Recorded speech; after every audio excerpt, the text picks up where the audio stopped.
Hey, today I want to talk about making your anger count.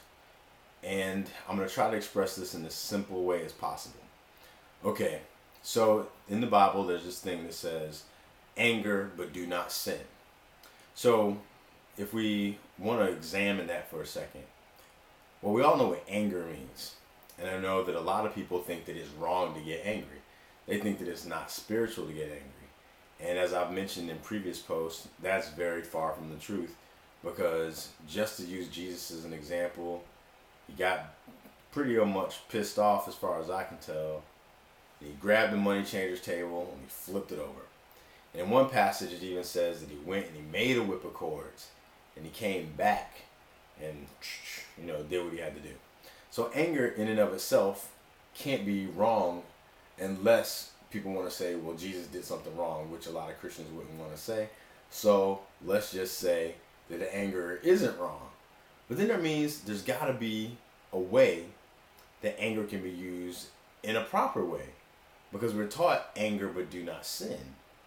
And yet, does that mean be angry but sit there and hold it in and don't do anything or don't say anything? I don't think so. So, what can we say? How can we examine this? Anger but do not sin. Well, we know what anger is, and we assume that we know what sin means. But I'm going to break down sin like this. It's an archery term, and it means to miss the mark. So every time someone with a bow and arrow has an arrow and they're aiming at the target and they miss it, that's technically a sin. Whenever they hit it, then obviously that's not a sin. So let's just use that analogy and we'll jump over to something that's more modern and common. We'll talk about basketball. So using that same analogy of missing the mark, if you were to try to make a basketball into a hoop, every time you missed it would be a sin. Okay? And that is not wrong in and of itself because your intention is to always hit the mark, even though you might miss the mark sometimes. People know that and they judge it accordingly, but the real thing is that you're trying to hit the mark and you miss it. That is not wrong because your intention is to hit the mark. However, if you're supposed to be a part of a team and someone tried to slip you some money and said, hey, I want you to throw the game, and then you tried to miss it on purpose, then you'd still be sinning, but then you'd be wrong for sinning because you've made a contract or a covenant with your team that you will do your best to try to make the shot. So hopefully that analogy will lead into this other thing I'm about to say. Because when I think of anger and do not sin, I think that anger in of itself isn't wrong.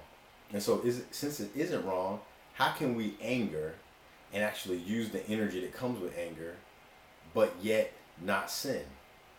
And so what I think about is like, we could talk about justice. Like there's some things that are just unjust and we should be angry about them.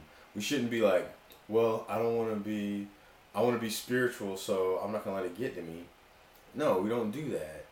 We say, hey, something's not right. And then we speak up and we speak out or whatever it is we need to do. But we also do it with the intention of leading the person who may be the offending party into a greater awareness so that it's for their well-being as well. As opposed to making someone an enemy and demonizing them and then trying to cause that person harm in order to make yourself feel good. I hope these kind of comparisons are kind of getting across.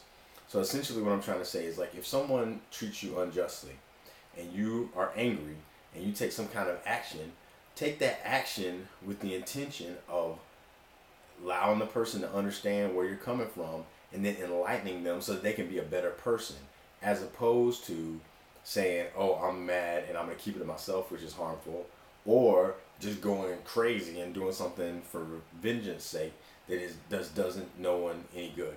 So I'm trying to think of a good example. What's a good example? Well, I guess like if you're in a relationship or something, or no, let's say you work for a company and your boss is just treating you unfairly, and the boss simultaneously is saying that he or she wants to be fair to their employees, then anger and not sin would be, okay, listen, Mr. or Mrs. Boss, You're not treating me fairly. I think you need to understand my perspective because I know that you actually want to be someone that treats people fairly. Let me explain to you how you're not doing that, and let's work on ways that we can get to fairness. That's a anger but not sin. Now, an anger with sin is to say, oh, this boss is doing me dirty. Well, in that case, I'm going to steal stuff from the company. I'm going to pretend like I'm working when I'm not really. I'm going to do all these other things to subtly get revenge while simultaneously putting on a happy face and trying to act like you're a happy employee. That is angering and sinning. So hopefully all of that makes sense. Now I'm telling you this for one reason and one reason only.